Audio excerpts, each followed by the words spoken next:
campanha para a manutenção do nosso grupo. Participe acessando nosso site. Olá, meus irmãos, olá, minhas irmãs. Sejamos bem-vindos ao canal do nosso Grupo Espírita Francisco Xavier.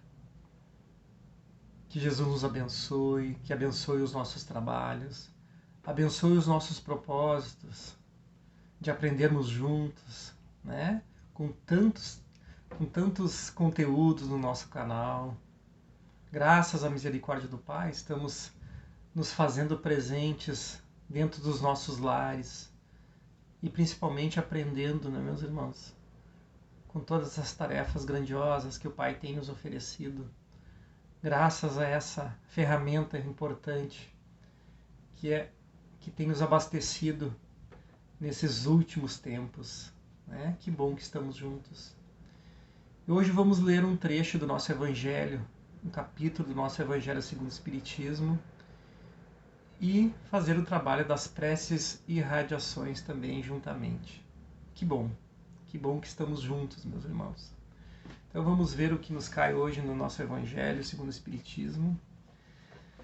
Vamos abrir aqui, capítulo 18. Muitos são os chamados e poucos os escolhidos. Item 3, a porta estreita. Como ele é um item curto, meus irmãos, eu vou ler o item 3, 4 e o 5, tá bom? Para nós reflexionarmos juntos aqui. Então vamos começar. O item 3 diz assim: Entrem pela porta estreita, pois a porta da perdição é larga, e o caminho que a ela conduz é espaçoso, e há muitos que por ela entram. Como é pequena a porta da vida, como o caminho que conduz a essa porta é estreito, e como há poucos que a encontram. Está lá no Evangelho de Mateus, no capítulo 7, versículos 13 e 14. Interessante que ele diz, né? Como é pequena a porta da vida, a porta da verdade, a porta que nos leva ao nosso Criador, né? A conquistarmos a nós mesmos, a vencermos as nossas dificuldades. Ela é estreita, né, meus irmãos? Item 4. Alguém da multidão perguntou a Jesus: Senhor, são poucos os que se salvam? E ele respondeu: Vocês devem se esforçar para entrar pela porta estreita, pois eu asseguro que muitos tentarão entrar por ela e não conseguirão. E depois que o pai de família entrar e fechar a porta, vocês, tendo ficado do lado de fora, irão bater a porta dizendo: Senhor, abra a porta para nós. E ele responderá: Eu não sei de onde vocês são. Então começarão a dizer: Comemos e bebemos na sua presença. Recebemos seus ensinamentos em nossas praças públicas. E ele responderá: Não sei de onde são. Afastem-se de mim, todos vocês que cometem atos de injustiça. Quando virem Abraão, Isaque, Jacó e todos os profetas no reino de Deus, e vocês ficarem excluídos, haverá choro e ranger de dentes. Virão do Oriente e do Ocidente, do Sul e do Norte, muitos os que terão lugar na festa do reino de Deus. Então, aqueles que foram os últimos serão os primeiros, e os que foram os primeiros serão os últimos. Está lá no Evangelho de Lucas, capítulo 13, versículos 23 a 30. Agora o item 5. A porta da perdição é larga, porque as más paixões são numerosas e o caminho do mal é frequentado pela maioria. A porta da salvação é estreita, porque o homem que deseja transpô-la deve fazer grandes esforços para vencer suas más tendências, e poucos se submetem a isso. É a constatação do ensinamento moral: muitos são os chamados e poucos os escolhidos. Esse é o estado atual da humanidade terrena. E a Terra é um mundo de provas e expiações onde o mal ainda predomina. Quando a humanidade terrena evoluir, moral e intelectualmente, transformará a Terra em um mundo de regeneração, e o caminho do bem será o mais frequentado. Esse ensinamento deve ser entendido no seu verdadeiro significado, ou seja, de que a humanidade está sempre em evolução. Se o estado normal da humanidade fosse viver em um mundo de provas e expiações, Deus estaria condenando voluntariamente à perdição a maior parte de suas criaturas, suposição esta que não pode ser admitida desde que se reconheça que Deus é todo justiça e todo bondade. A ideia de viver uma única existência faz o homem estar sempre em contradição consigo mesmo e com a justiça de Deus. Se a alma nada fez de ruim antes dessa vida, porque a humanidade merecia uma sorte tão triste, no presente e no futuro, tendo que viver num mundo de expiações como a Terra? Por que tantos entraves no caminho? Qual a necessidade de uma porta tão estreita, onde somente poucos conseguem transpor, se a sorte da alma está definitivamente fixada após a morte? Com o ensinamento de que a alma já viveu várias existências e de que existem diversos mundos habitados, o horizonte do homem se alarga e a luz ilumina os pontos menos esclarecidos da fé. O presente e o futuro tornam-se consequência do passado. Só assim podemos compreender toda a grandeza, toda a verdade e toda a sabedoria dos ensinamentos morais do Cristo. Que lindo texto, né, meus irmãos?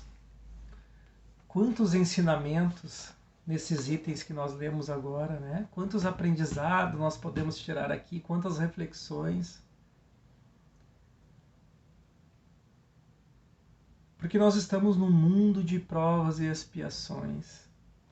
Porque nós estamos num planeta que é uma escola. E nós solicitamos essa reencarnação. Para nós, essa reencarnação é gratidão pela vida, gratidão ao nosso Criador, gratidão ao nosso Mestre Jesus, gratidão a tantos espíritos que vibram por nós, que nos intuem na nossa caminhada, que muitas vezes nos conduzem. E a essa doutrina, meus irmãos, a esse Consolador, que nos traz ao nosso espírito imortal, tão sofrido de outras caminhadas, de tantas conquistas, mas também de tantos débitos na nossa jornada evolutiva, nos traz agora, nessa reencarnação, a lucidez necessária para que nós possamos agora escolher melhor os nossos caminhos. Que nós podemos escolher agora com uma fé embasada, uma fé raciocinada, como nos diz Allan Kardec. Então nós somos gratos ao Consolador. Nós somos gratos a essa jornada que nós todos estamos trilhando juntos.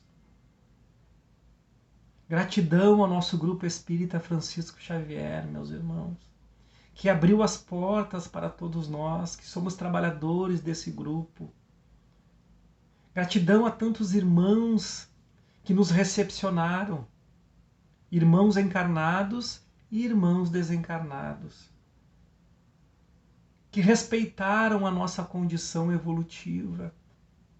E que nós, a partir desses dias, aprendemos também a respeitar a condição evolutiva de todos aqueles que caminham conosco.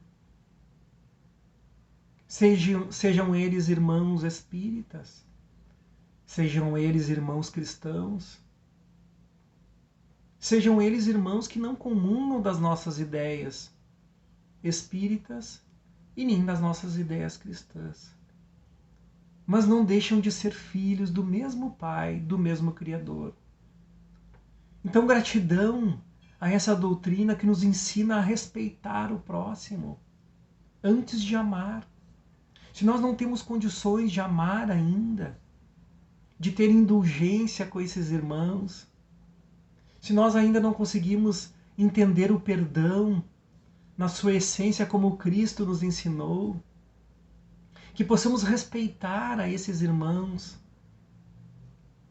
que possamos respeitar o seu entendimento da vida. Porque, como nos diz o nosso texto do Evangelho segundo o Espiritismo, no capítulo 18, a justiça do Pai é a nossa verdade. Quantos aprendizados nesses itens, meus irmãos, e nesse capítulo 18. Porque aqui nós lemos um texto sobre a reencarnação, sobre o amor de Deus a todos os seus filhos.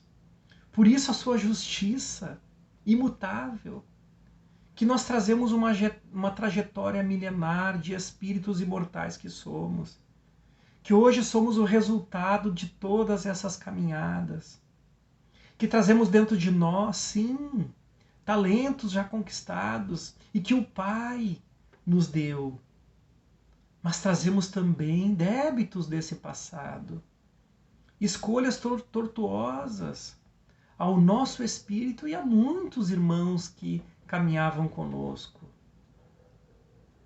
Por isso estamos aqui nessa escola justamente para aprender a conduzir melhor a nossa caminhada, para aprender a conduzir melhor o nosso espírito, sobretudo aceitar que nós somos esse espírito imortal, a compreender o nosso funcionamento, a compreender os nossos sentimentos já conquistados e a tantos que nós precisamos ainda conquistar, para superar essas limitações que nós temos, superar e vencer essas amarras que estão ainda entranhadas dentro do nosso espírito, as amarras do nosso orgulho, da nossa vaidade,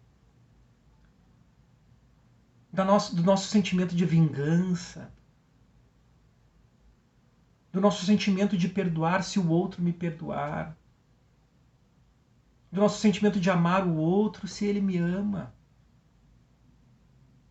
Nessa troca e nessas respostas que nós precisamos buscar, meus irmãos, aprendendo justamente com esses espíritos que caminham conosco dentro dos nossos lares, dentro das nossas atividades, dentro dos nossos trabalhos, dentro das nossas casas espíritas. Então esse texto é riquíssimo e nos fala sobre a pluralidade dos mundos habitados, que a obra de Deus é muito maior do que nós possamos imaginar, que a criação do Pai é infinita, de que nós vamos compreendendo essa caminhada, essas existências, esses mundos, conforme nós vamos nos melhorando, conforme nós vamos progredindo como espíritos. Nos fala sobre a reencarnação, da importância dessas vidas sucessivas, dessas oportunidades que o Pai nos dá, conforme as nossas escolhas. Do quanto é importante nós trilharmos esses caminhos com segurança, com entendimento, com inteligência. E a nossa inteligência justamente é desenvolvida nas nossas atividades. De que nós não viemos aqui para descansar, Nós não viemos aqui para repousar. Nós viemos aqui para trabalhar. Nós viemos aqui para colocar em movimento o nosso espírito, para movimentar o nosso raciocínio, a nossa inteligência, o nosso pensamento. Mas agora, movimentando, direcionado com a doutrina espírita,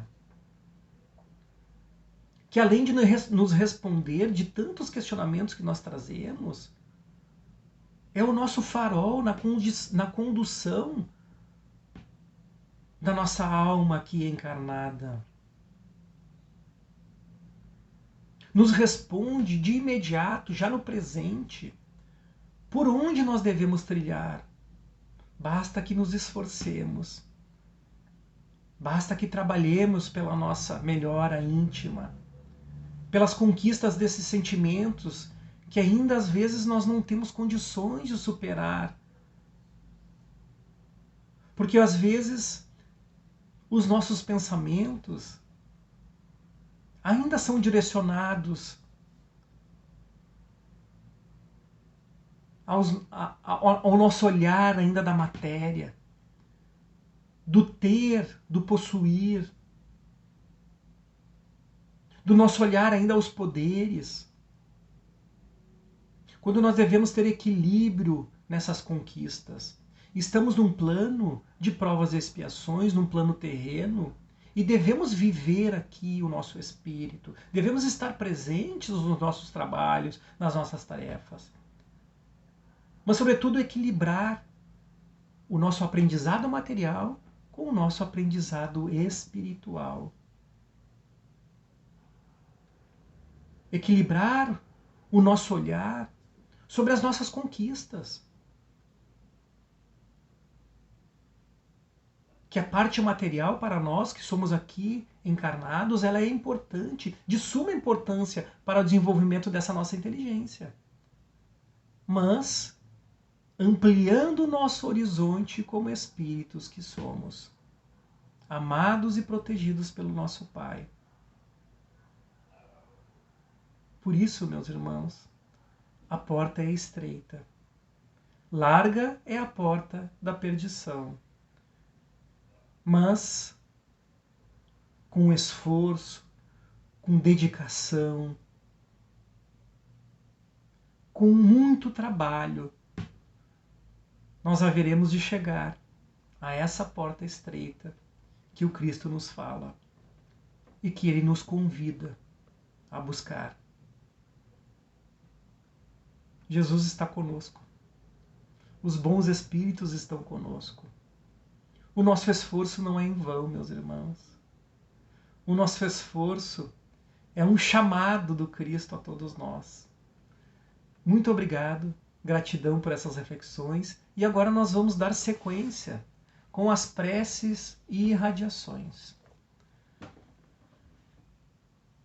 Irmãos, vamos unir nossas almas confiantes para dedicar nosso pensamento e sentimentos fraternos para quem precisa, quem está carente de saúde e de paz. Convidamos todos os irmãos a manterem seus corações e pensamentos vibrando nas preces, que faremos a Deus a partir deste momento, em favor a quem endereçarmos nossas vibrações. Preces para os enfermos.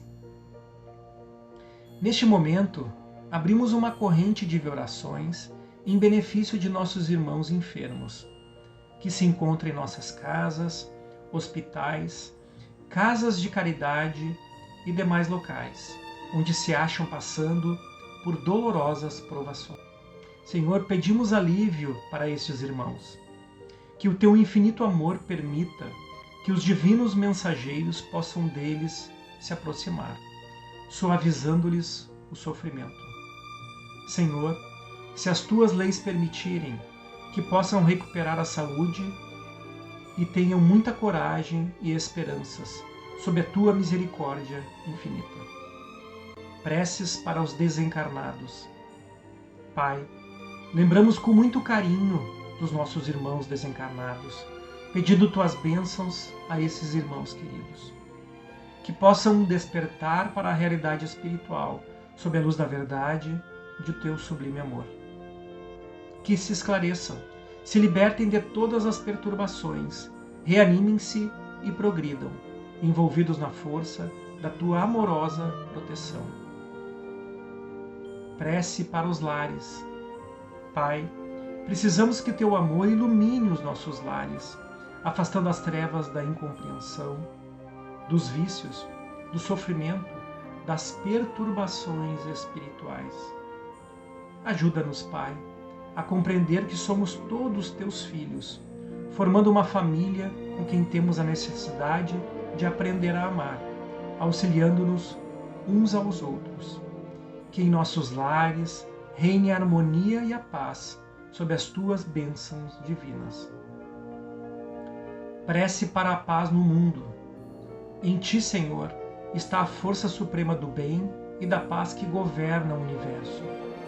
Abençoa os dirigentes de todas as nações, especialmente os do nosso país, que saibam governar bem sob a tua proteção, no sentido da ordem e da fraternidade universal. Graças, Senhor, por esses momentos felizes e pela assistência amorosa dos bons espíritos. Abençoa-nos. Seja feita a tua vontade. Despede-nos na tua paz. Assim seja. Muito obrigado, meus irmãos. Que Deus nos abençoe. Até o nosso próximo encontro. Campanha para a manutenção do nosso grupo. Participe acessando nosso site